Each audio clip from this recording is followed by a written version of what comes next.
అందరూ నమస్కారాలు చేసుకుంటున్నాం. నిశ్శబ్దంగా ఉండాలి, నిశ్శబ్దంగా ఉండాలి. ఈ యొక్క అమ్మవారి వార్షికోత్సవంలో భాగంగా అంగరంగ వైభవంగా మనము నిన్నటి నుండి చాలా ఓపికతో అత్యంత భక్తి శ్రద్ధలతో మన కార్యక్రమం చేస్తూ ఉన్నాం. చివరి రోజుకి చివరి ఘట్టానికి పుష్పయాగంతో కార్యక్రమం ముగుస్తున్నాం. పుష్పయాగం పూలకి సేవలో అమ్మవారి పాలింపు చేస్తూ మళ్ళీ ఆ యొక్క అమ్మవారి సేవలో పాల్గొనాలని అనుకుంటాం. కాబట్టి భక్తులు వచ్చే ప్రతి నిమిషంలో కూడా మాట్లాడకూడదు. అమ్మవారి మూలమంత్రం ఓం శ్రీ మాత్రే నమః అని ఆ మూలమంత్రం చాలా విశేషమైనది.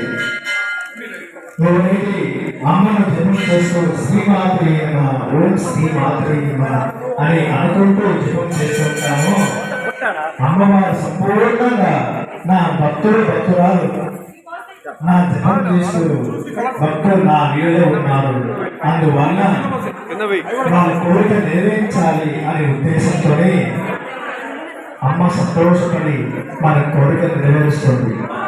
కావున నిశ్శబ్దంగా ఉండాలి.